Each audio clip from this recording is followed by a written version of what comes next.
serious. On Sunday, Ontario reported a record single-day high of new COVID cases.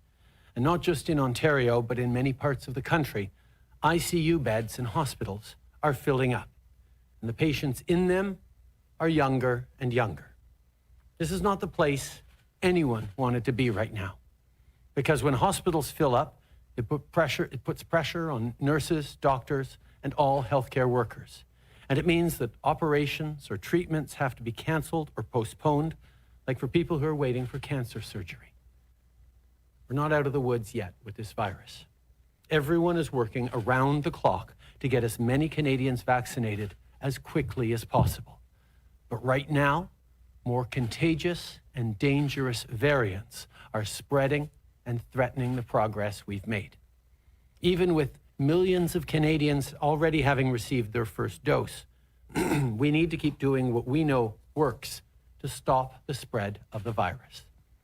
So avoid gatherings, stay home when you can, wear a mask, keep your distance, and download and use the COVID Alert app.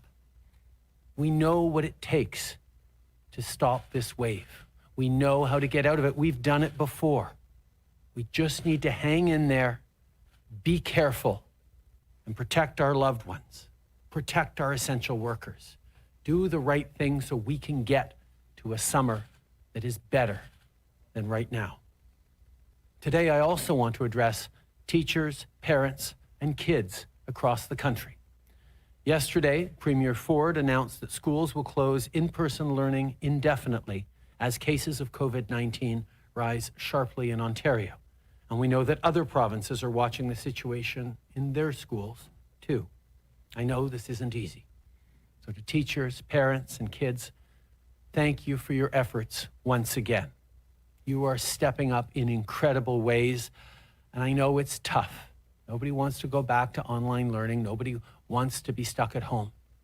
But we have to make it through this, and things will get better because of what we're all doing right now. Since the beginning of the crisis, we've invested $2 billion through the Safe Return to Class Fund to help provinces and territories make your schools safer. And we will continue to do whatever it takes for as long as it takes to get us through this. Jusqu'à maintenant, on a... To date, more than 11.3 million doses of COVID-19 vaccine have been delivered to the provinces and territories. Pfizer, as planned, we've received just over 1 million doses of the Pfizer. As for Moderna, a shipment of 850,000 doses arrived in Canada this morning. Vaccination is progressing every day. More and more people are receiving their doses, but that doesn't mean we can't continue to protect each other by following public health advice. With these variants, the cases in this third wave are spreading very quickly. We're all tired of COVID-19. With the events of the last few nights in Montreal and elsewhere in the country, we can see that there are people who are increasingly frustrated, but so long as we are not following public health advice, we're only prolonging the situation, and we want to get out of this third wave. Everyone wants to exit the third wave as soon as possible. We need to continue our efforts to save lives, to help our healthcare workers who are overwhelmed. Just a few more weeks of following the public health advice, guidelines, being very careful, and then we can have a hope for a much better summer. But as you know, the cases we're dealing with today are based on the actions we took a week or 2 weeks ago. And if we want to see a drop in the number of cases, so in 2 weeks, we need to do the right thing today. Vaccines are coming, but we need to reduce cases. By the end of June, we will have received 44 million doses of vaccines. This is not the time to give up, flattening the curve. Since the beginning of the crisis, we've often talked about essential workers, whether in our hospitals, schools, or elsewhere. As we said earlier, these workers are making incredible efforts And when we talk about essential work, well, that of course also includes the crucial work of our farmers who allow us to put quality food on our tables. One of the things that the pandemic has shown is how important it is to have a strong and resilient agricultural sector. As we continue to work on economic recovery, we want to ensure that Canada's supply-managed producers have the tools they need to succeed. Poultry and egg farms in Canada. A lot of them are owned by families. Last year, we promised those families that we would invest over $690 million over 10 years to provide full and fair compensation to Canada's chicken, turkey, and egg farmers following the CPTPP trade agreement. Later today, Minister Bibeau will share details about how this funding will help producers invest to modernize their farms and how it will help promote Canadian-made products here at home. But the bottom line is this: our government will always be there for Canadian farmers. So to farmers, thank you for your incredibly hard work. You stepped up during this pandemic to get good food on our plates. Through this pandemic and beyond, we've got your back. Together, we'll continue to build a sustainable future for rural farm families and for all the Canadians who rely on you every single day. Anyone who's seen the endless miles of wheat and canola as they drive across the country can tell you just how big Canada is. In a country like ours, air travel is an essential service. On that front, yesterday, Deputy Prime Minister Freeland and Minister Alghabra announced that we've reached an agreement with Air Canada to secure air travel for Canadians for the future. The conditions for Air Canada to receive this support are very clear. They will ensure that regional communities have air connections to the rest of Canada. They will refund their customers for pandemic-related cancellations. They will commit to protect jobs, pensions, and collective agreements. And they will restrict executive compensation, buy back shares, and dividends. Air Canada will also have to demonstrate how they will support environmental sustainability and national climate goals. The deal is a good and fair deal in the interests of jobs, workers, communities, and customers. L'entente annoncée hier. Yesterday's agreement with Air Canada will protect jobs, keep our communities connected, and ensure that passengers are refunded. The airline industry is a strategic sector for our economy, and our negotiations with other airlines are ongoing. As always, we will ensure that the interests of Canadians and workers are at the heart of everything we do. Tough. There have been a lot of special moments and celebrations that have been done differently. Yesterday, I had the chance to speak virtually with Sikh healthcare professionals from across Canada to celebrate Vaisakhi and Sikh Heritage Month and to thank them for everything they do. Happy Vaisakhi to everyone celebrating. This week also marks the start of Ramadan. I want to take this opportunity to thank the many Muslim Canadians who continue to work hard on the front lines and the many others who are helping their neighbors and communities during these difficult times. Cette année encore. This year, Ramadan will be different again. It will involve virtual means of gathering online rather than in person. But one thing is for sure, the pandemic will not stop us from celebrating the values of gratitude, compassion, and generosity that are at the heart of Muslim communities and that are shared by Canadians from all walks of life. Ramadan Mubarak. Je suis maintenant. Thank you. I will now turn the floor over to Dr. Tam. Teresa, I think you just received your vaccine as well. That's good news.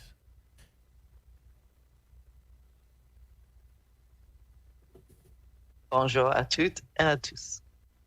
As we continue to track current surveillance data against the longer-range modeling forecast from just over 2 weeks ago, we are seeing daily cases still rising along a strong resurgence trajectory. Although COVID-19 vaccine benefits are being seen for high-risk groups prioritized during the initial rollout, experience worldwide is unequivocal in cautioning us that strict public health measures will continue to be crucial during this phase of vaccine rollout, especially in the presence of high rates of disease. To date, over 1,071,000 cases of COVID-19, including over 23,350 deaths, have been reported in Canada. Over the past week, there has been a 33% rise in daily case counts, with an average of almost 8,100 new cases reported daily. During the same time, the number of people experiencing severe and critical illness continues to rise. On average, over 3,000 people with COVID-19 were being treated in our hospitals each day, representing a 29% increase over last week. This includes almost 970 people being treated in intensive care units, which is a 24% higher than last week. Although the number of deaths has averaged around 30 each day for several weeks, there is concern that if the increase in severe illnesses persists, we could see a gradual increase in the mortality trend.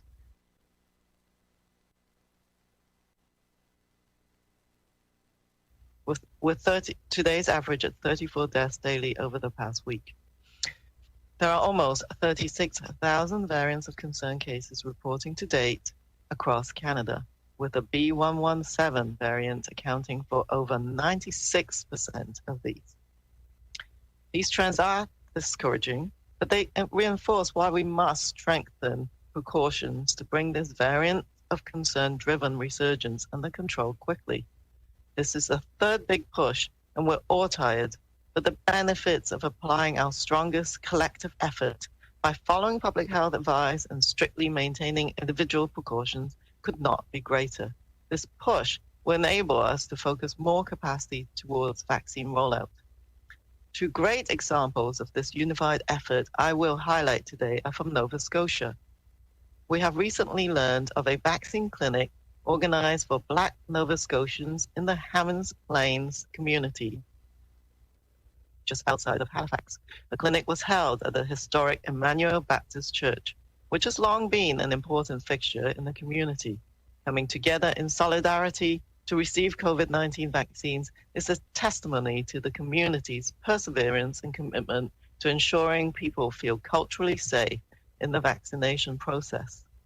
I also heard about a pharmacist in Cape Breton who converted an old ambulance into a mobile clinic to bring COVID-19 vaccination to seniors and people with mobility challenges. There are so many examples from individuals to organizations finding ways to help others and make sure that we all end this crisis together, stronger and more united.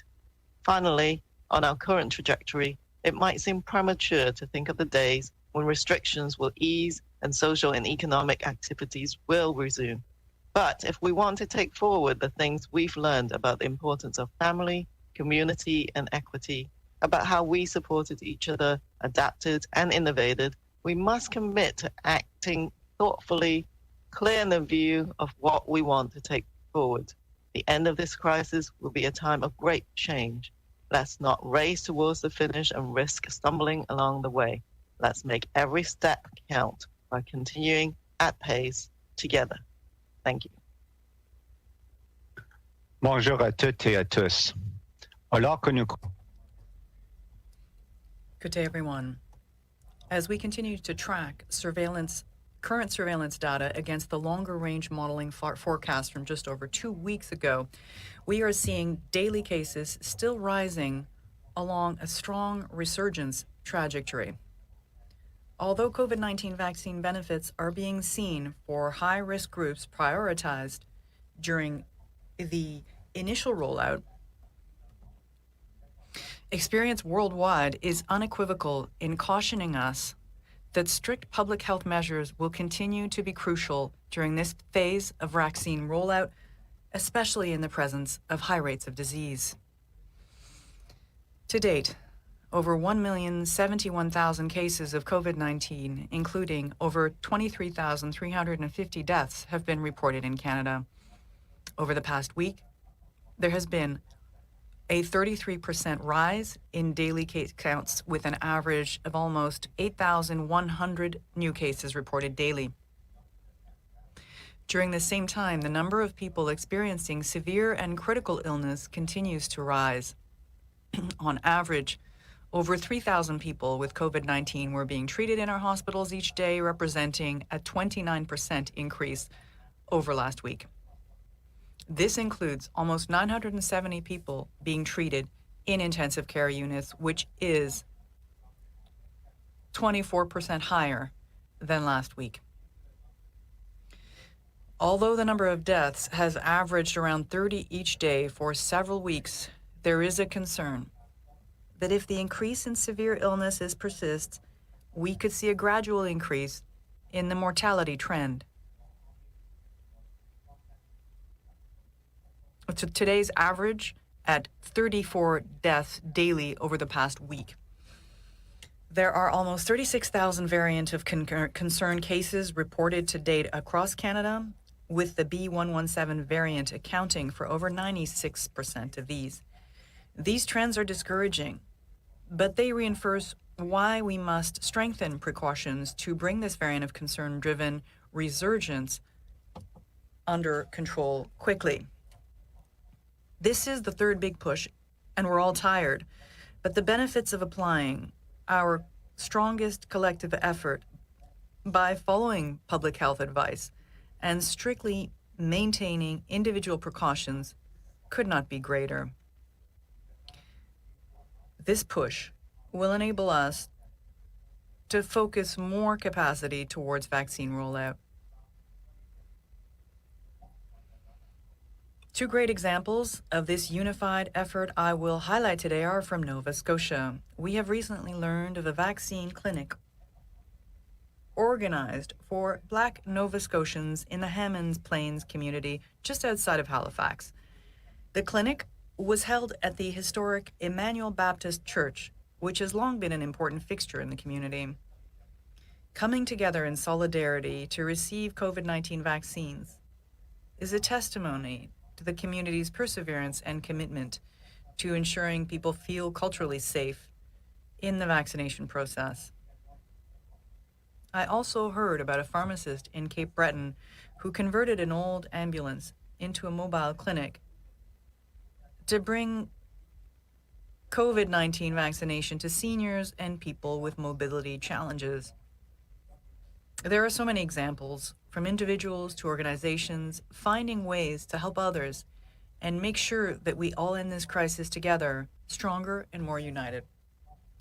Finally, on our current trajectory, it might seem premature to think of the days when restrictions will ease and social and economic activities will resume. But if we want to take forward the things we've learned about the importance of family, community, and equity, about how we supported each other, adapted and innovated, we must commit to acting thoughtfully, clear in the view of what we want to take forward. The end of this crisis will be a time of great change. Let's not race toward the finish and risk stumbling along the way. Let's make every step count by continuing at pace together. Thank you. Thank you, Dr. New. The PM will be answering questions for 20 minutes. Minister LeBlanc and doctors will remain available for more questions for another 15 minutes afterwards. One question, one follow-up, starting with the phone. Merci beaucoup, Dr. New. Le Premier ministre va répondre aux questions pendant 20 minutes et doit nous quitter par la suite. Le ministre LeBlanc et les docteurs répondront à d'autres questions par la suite pour un total de 15 minutes. Une question, une sous-question, en commençant par le téléphone. Opérateur, c'est à vous. Merci. Thank you. Please press star 1 if you have a question. Veuillez appuyer sur étoile 1 pour poser une question. Notre première question est de Lina Dip de la presse canadienne. Hello.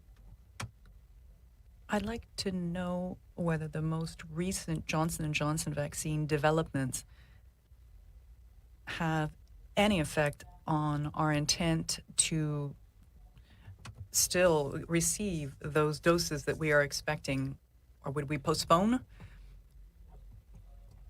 Answer, we're expecting to receive our first doses of Johnson & Johnson by the end of April, but of course, we will continue to closely monitor what's happening in the U.S.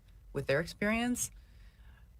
We are still having discussions with the company, ongoing discussions, and we're comparing our data with all of our partners. But Health Canada will always make the right decisions to ensure the safety of everyone.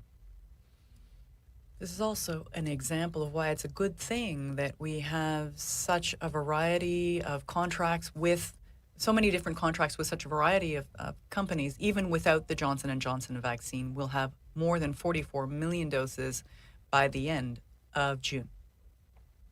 It's important to have some options, and that's exactly what we have. Donc, si je comprends. Répondre en anglais. I'll answer that in English now. We are still on track to receiving our first shipment of the Johnson & Johnson Janssen vaccine by the end of this month. But obviously, we're following closely developments in the United States, and we can assure everyone that Health Canada will, every step of the way, put the health of Canadians first and foremost in any decisions we make around distributing vaccines. But it also goes to highlight that it was important that we signed deals with a large range of potential vaccine makers because we didn't know which ones would be most effective, which ones would arrive early.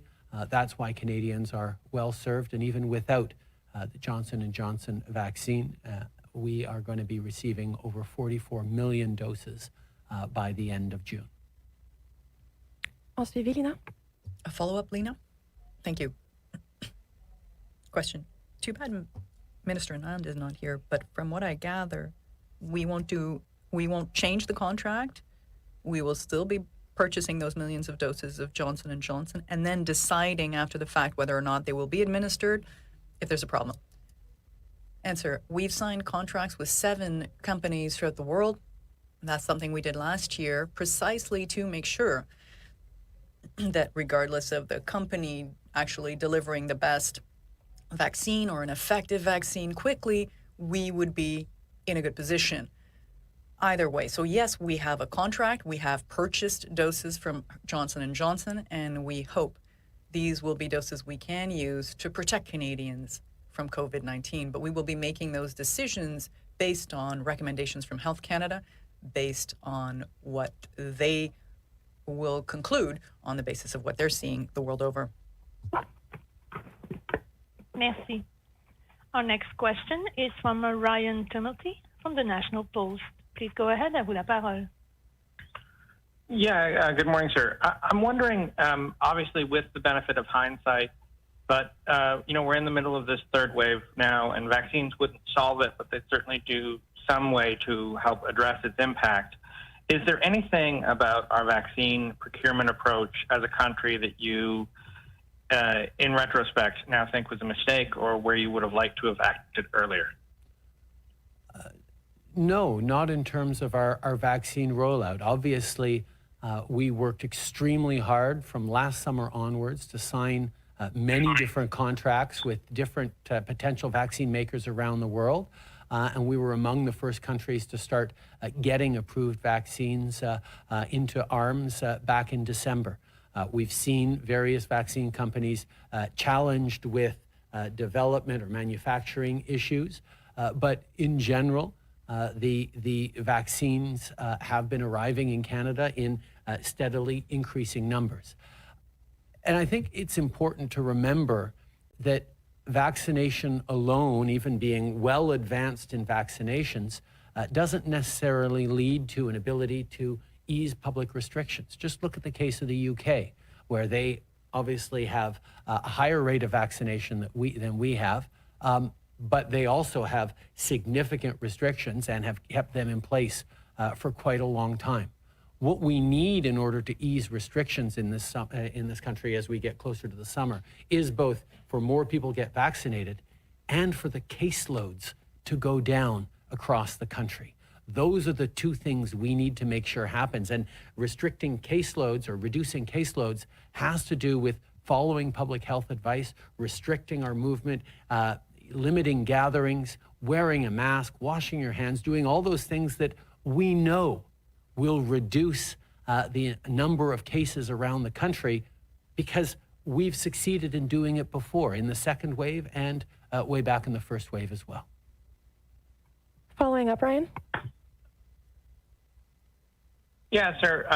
The third wave that we're seeing now is worse than it has been at any point during the pandemic for some parts of the country. I'm wondering if now, especially as these cases continue to rise, if you're considering any tighter restrictions from the federal level, either restrictions between travel at provinces or maybe more restrictions on incoming travel from overseas. On incoming travel from overseas, we already have some of the strongest restrictions in the world and have had those in place since last March for well over a year now.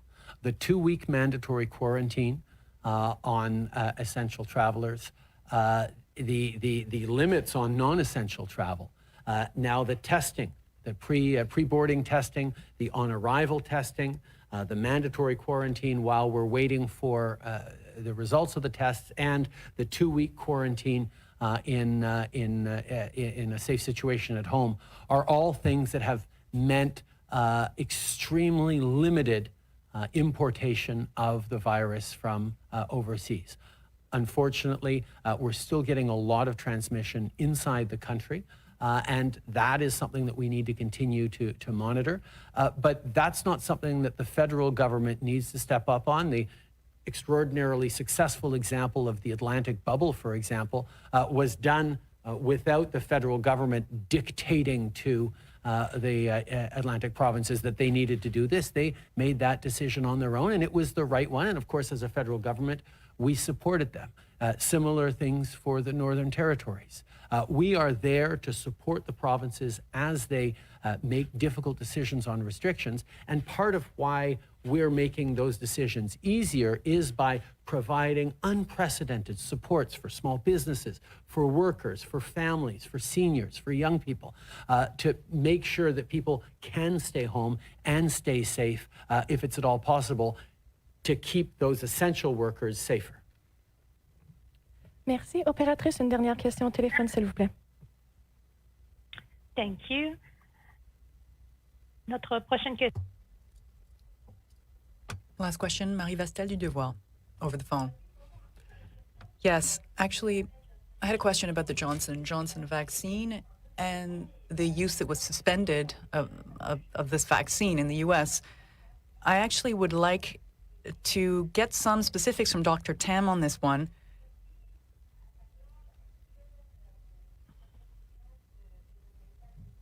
Did the American authorities' decision, or rather, is that something that Health Canada could do? Is Health Canada considering suspending or stopping the use of the Johnson & Johnson vaccine? And could that mean that it would delay our own use of this vaccine? And we, I think, are expecting doses within 2 weeks. This is Dr. New. Perhaps I can start, and then Dr. Tam may have something to add to it. Yes, we know that our colleagues at Health Canada are independent. They are closely monitoring the situations, and they're having good conversations with their counterparts in the United States. And there will be analyzing the data. They will be making a decision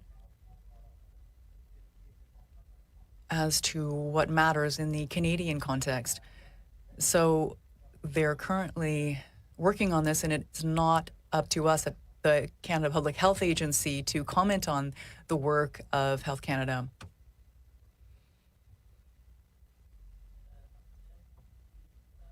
This is Dr. Tim.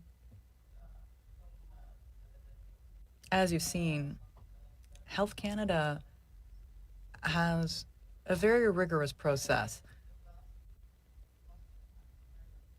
that it follows, and it will follow the same process. The sound is cutting out for the interpreter. If you want, Dr. Jim, I'm sorry I asked it in French, but you can go in English. Thank you. It's okay. So I think you have seen the process once already, that the regulator in healthcare, when there is a signal of an adverse effect following immunization with the AstraZeneca vaccine. So I expect them that to do the same due diligence connecting to international regulatory authorities like the Food and Drug Administration in the United States and gather information from them as well as the manufacturer. We've heard about rare side effects. I think it's 6 cases of these unusual blood clots with low platelets following 6.8 million doses administered in the United States. Health Canada, we need all of this data and do, in the Canadian context, the benefit and risk analysis. Following that, I expect that the National Advisory Committee on Immunization, as appropriate, will look at that information as it supports the provinces and territories in providing guidance. And I would also expect to convene and support a discussion amongst provinces and territories as to how best to use the Janssen vaccine in the Canadian context. So all those steps I expect will be followed similar to the AstraZeneca vaccine. En suivi, Marie? A follow-up, Marie? A quick follow-up, Dr. Tam. When do you expect Health Canada to have done this analysis and come out with an opinion on this? Et Monsieur Trudeau... And Mr. Trudeau, we're seeing that France has decided to suspend all flights to Brazil because the pandemic is out of control there. I know Canadians should not be traveling. It is not the time to travel. So I know that. But do you intend to ask for a stoppage of any flights to Brazil for Canada? And are you considering doing the same thing with other countries? Answer. We are closely monitoring what's happening internationally. We will be making decisions as more information becomes available. We have already restricted a number of many international flights, and we have extremely rigorous methods here at our border to make sure we do not import the virus from anywhere, because the Brazilian variant is not only located in Brazil, we already have some cases here in Canada. Everything we are currently doing is indeed to limit transmission. So not only is this not the time, it's not the time to travel internationally, it's not really a time to be traveling within our country either. So be careful. For another few weeks, we will continue to be monitoring this, continue to monitor the situation. Now, questions in the room.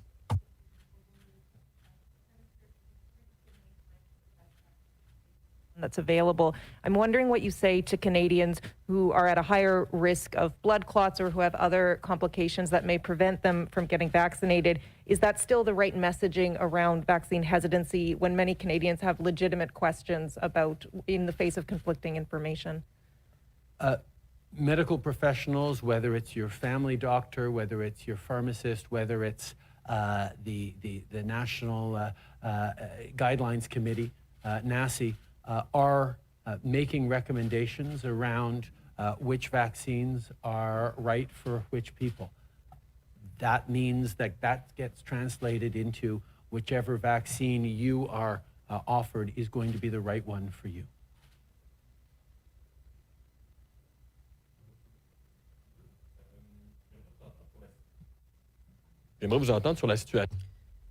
I'd like to hear what you have to say about the situation at Laurentian University. We heard that the French programs have been hard hit. First of all, what do you think of that? And second, are you prepared to pick up the phone and put some pressure?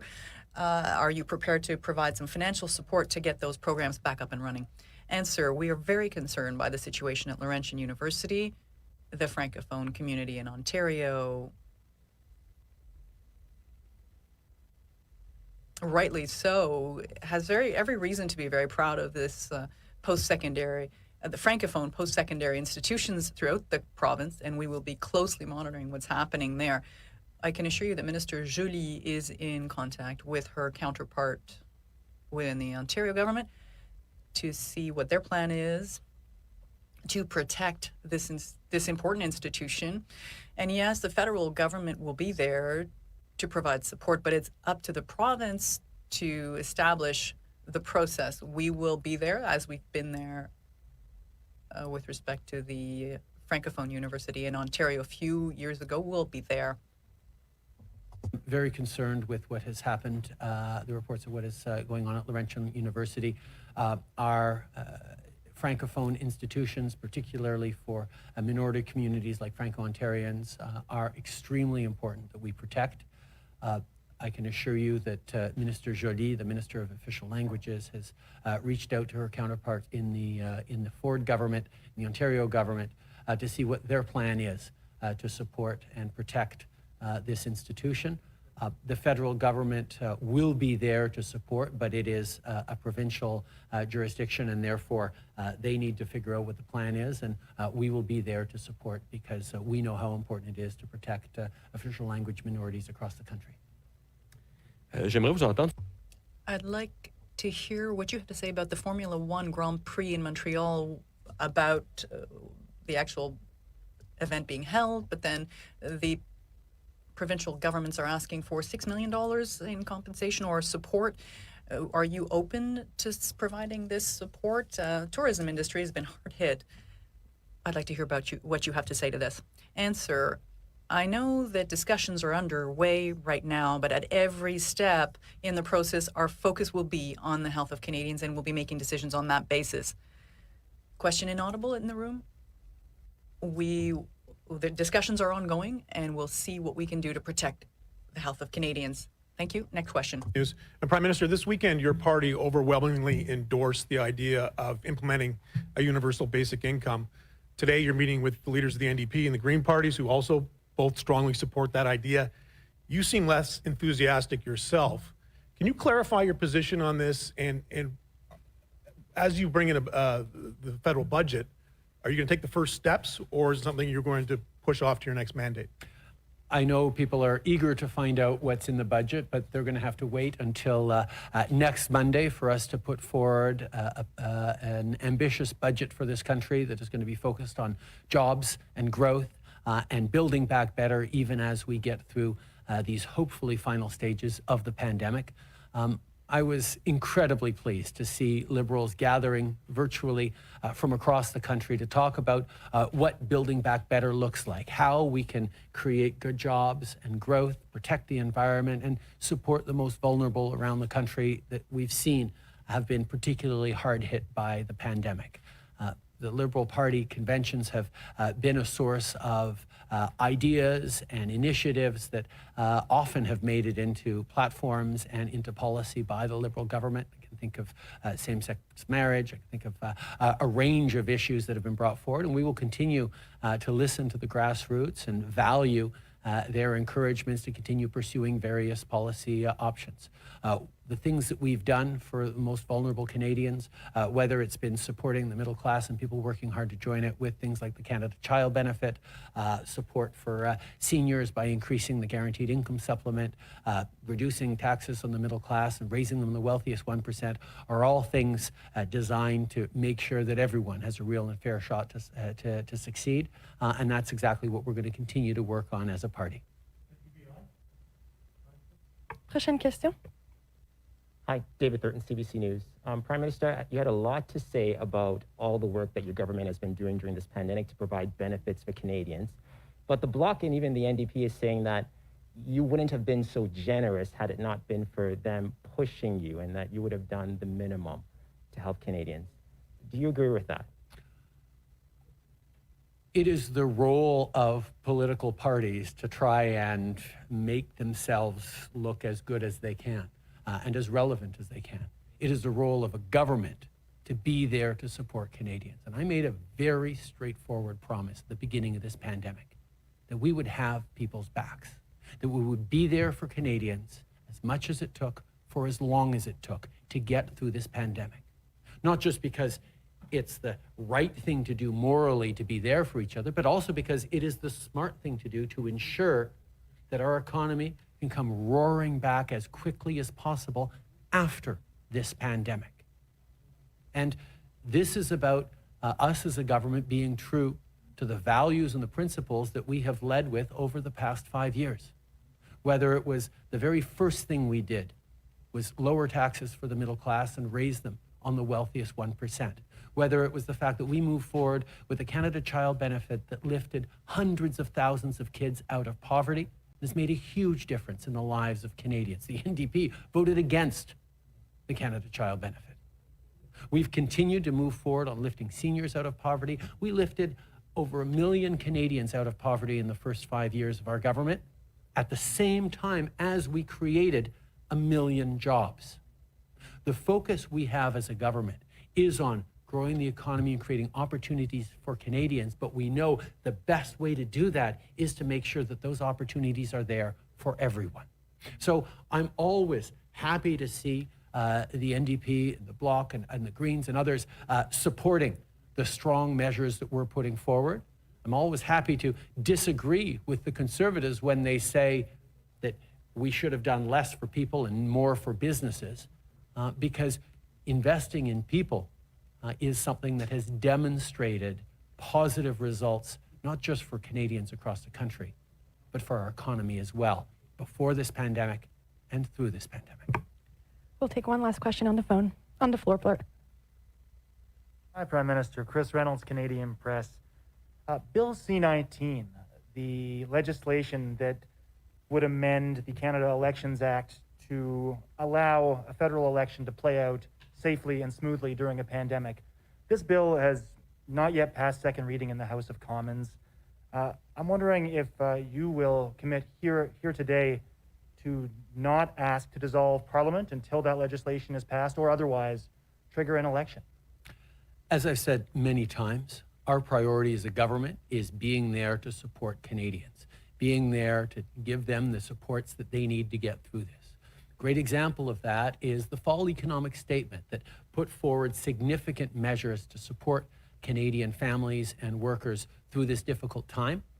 Unfortunately, the Conservative Party, amongst others, have been blocking this piece of legislation and preventing that help from getting out to Canadians.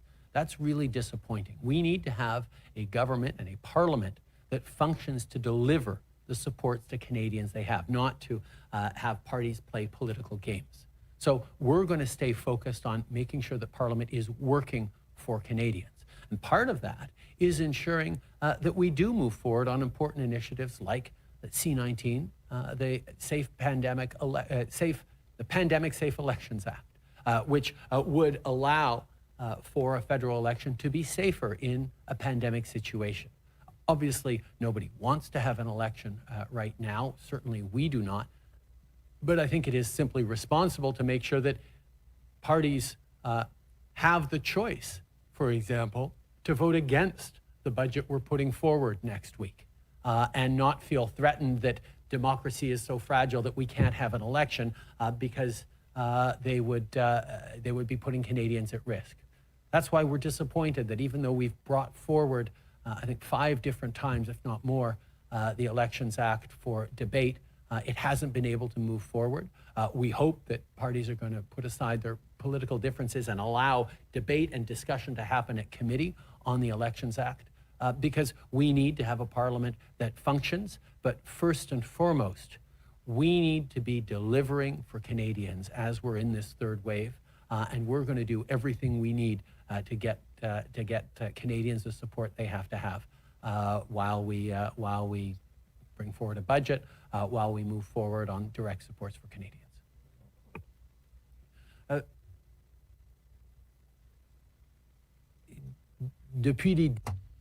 From the very start, I made a promise that we would be here for Canadians for as long as it takes, and with all the resources required, that we would get through this period. In order for that to happen, we need to deliver within the House of Commons.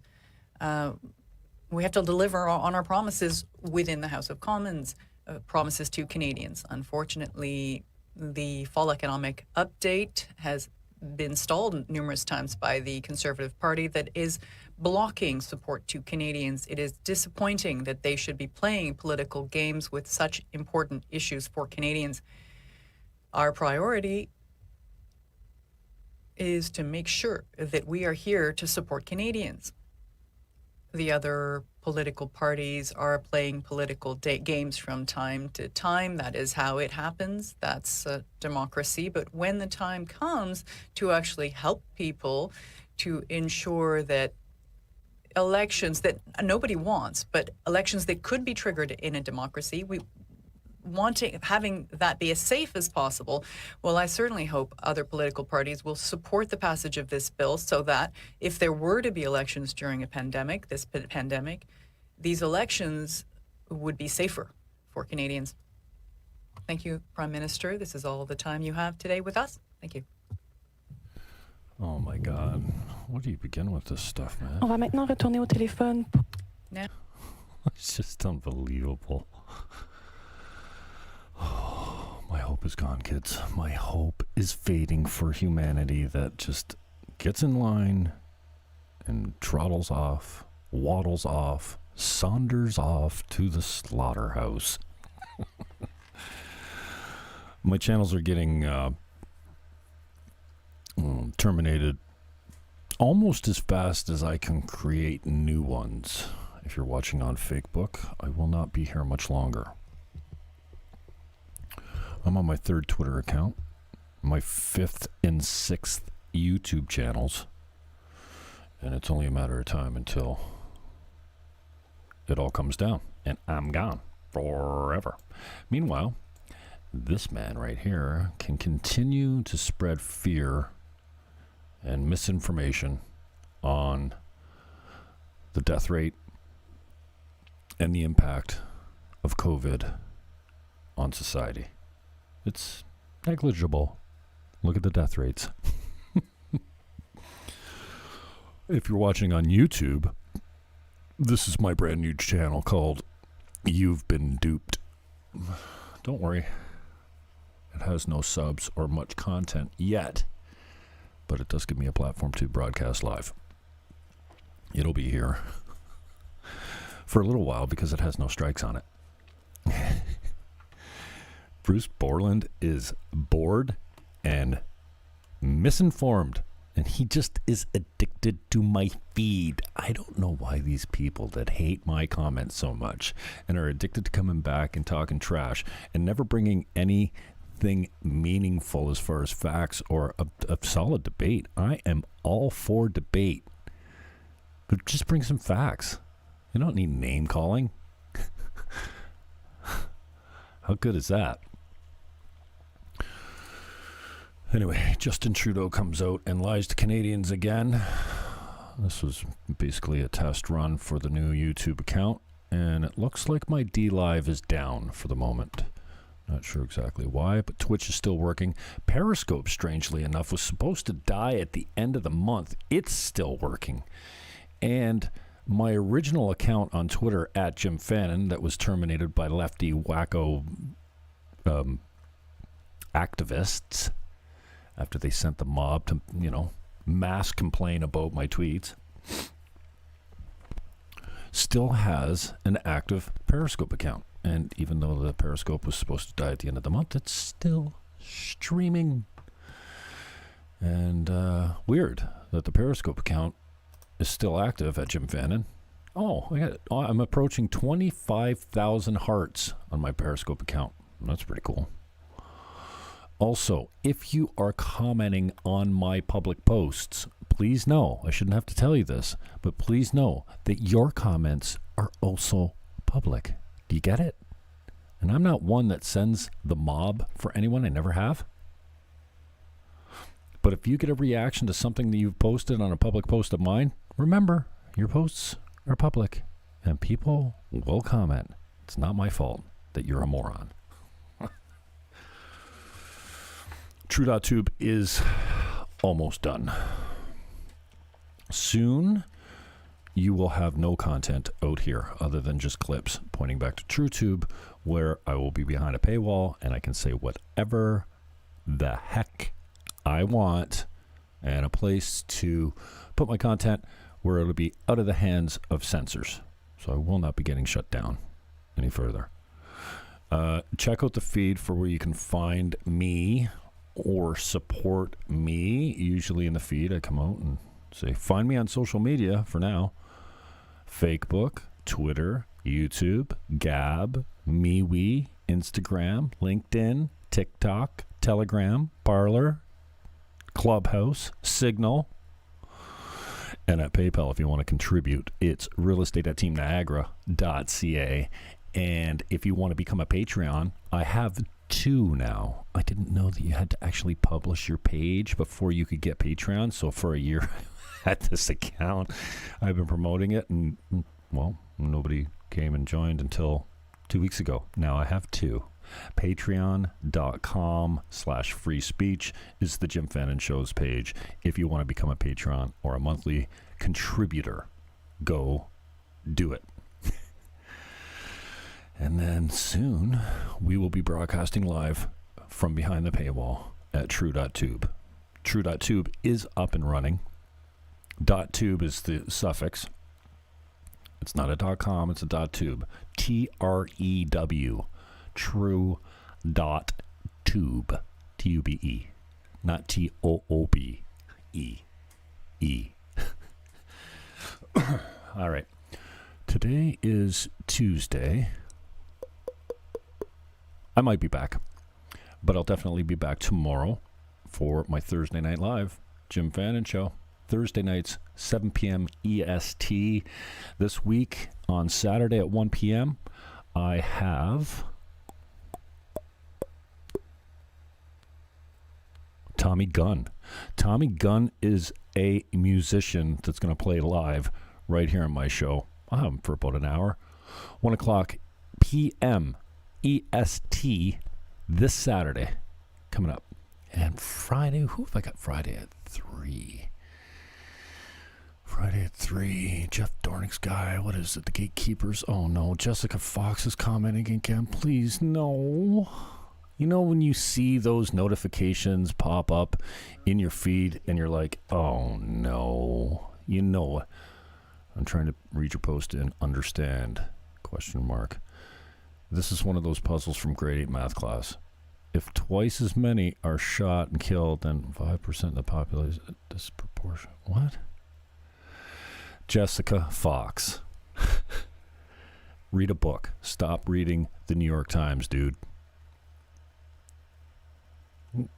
Ricky, what do you mean? Why am I so close? You can't even see me. What do you mean? So, if I don't get so close to my mic, then I sound like this. It's all about looking good, sounding good. I'm not close to my mic, dude. Stop it, Ricky. On Twitch. Oh, Jessica, I love you, but you're indoctrinated. Here's the deal. Why don't you look at what the percentage of black males between 18 and 35 are, and then go look at what disproportionately their blatant disproportion of violent crime and murders are. It's over half. Here, let's do this, Jessica Fox. The percentage of people in the United States of America that are black is 13%. Follow along. I know this might be difficult for you. If half of them are men, that means the population of black men in the United States is around 7%. More like 6%, because there's more women than men usually. And then, if you take the biggest demographic that are committing crimes, 18 to 35, what do you think the proportion of that population is in the United States, Ms. Fox? So now you're down to, let's see, let's call it 6%. It's probably no more than 2% of the population is committing 50% of the violent crimes and murders in the United States. Also, disproportionately, in 2019, there was 19 white unarmed men shot and killed by police. Compare that to 9 black people unarmed and shot by police. Oh, and I should say that out of the 9, almost all of them were resisting arrest. All of them, 100% of them, had no father. All of them, 100%, were in the process of committing crimes. Now, the numbers are probably same for white men. Like, criminals resist arrest. That's all you do. So here's the thing. You want to stay out of jail? Stop committing crimes. You want to stay alive? Stop resisting arrest when you commit them. Go to jail, take it up with the judge. And thanks for nothing, Jessica Fox. Well, at least you're giving me some content. Which is more than you've given me lately, woman. Bruce Borland's just going off. And if you engage Mr. Bruce Borland on my page with anything that's mildly, or if it brushes up against something that could be considered threatening or hate speech, he will report you, and you will be in jail for 30 days. He's a serial reporter. Anyway, I'm sure he's a good guy, but he doesn't bring many facts to it. Only feelings. Facts don't care about your feelings. It's a Ben Shapiro quote. Spooky Noodle, thanks for coming out, brother. Thanks for the return message. I appreciate it.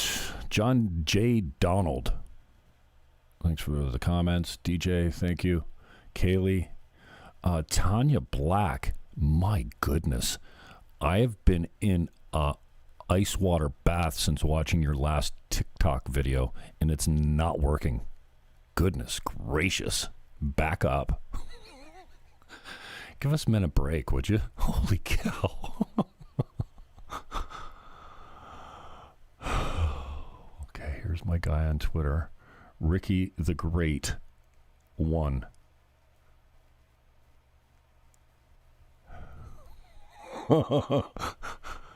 I'm grateful for the comments. It just sounds like you are cooing into my ear. That's hot, eh? Who are you talking to? I'm talking to you, bro. So resisting arrest equals a death sentence. Well, it doesn't help you stay alive. No, you're right. And it doesn't matter what your skin color is. If you reach for a cop's gun or taser, you're going to get your ass shot and probably killed. Ricky. Oh, my brother. So much delusion. So much, what do you call it?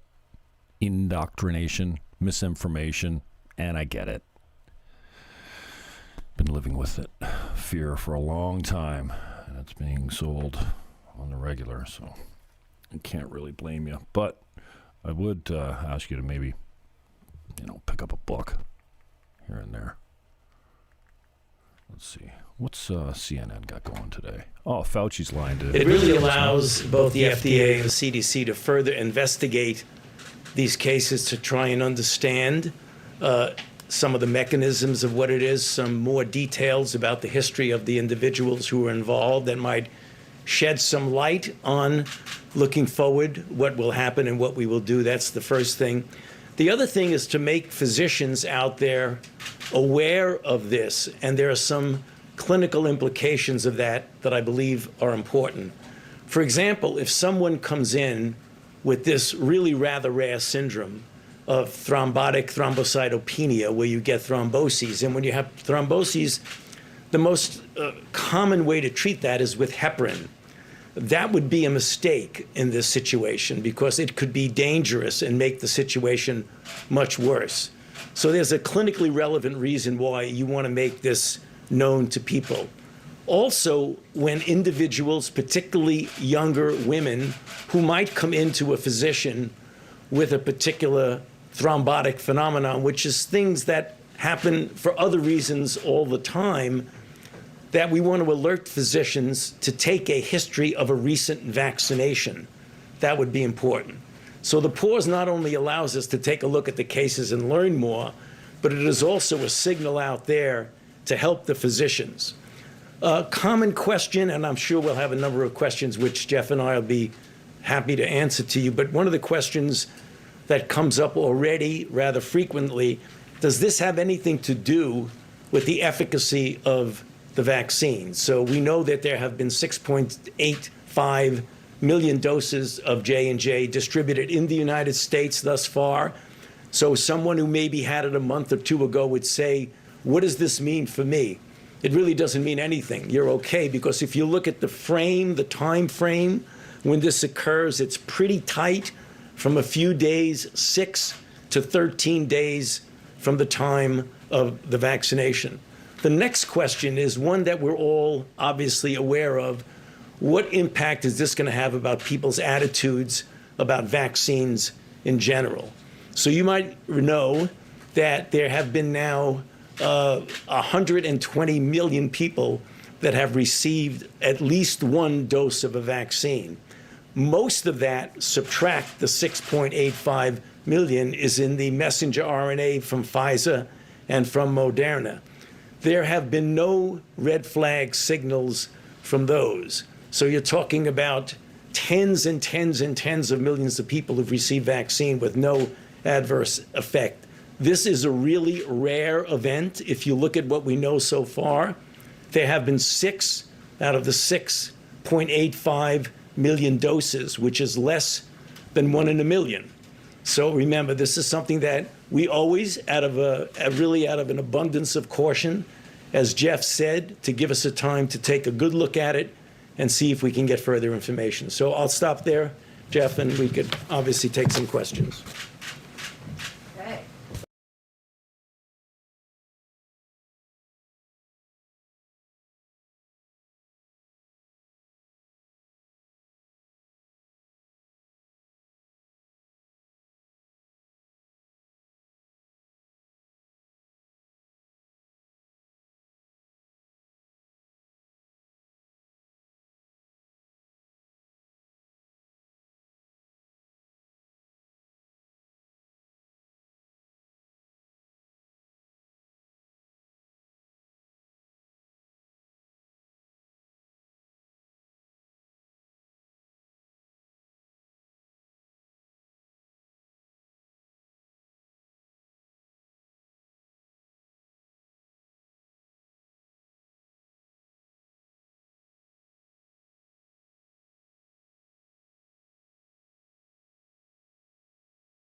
You really got to learn to turn your mic on before you come back.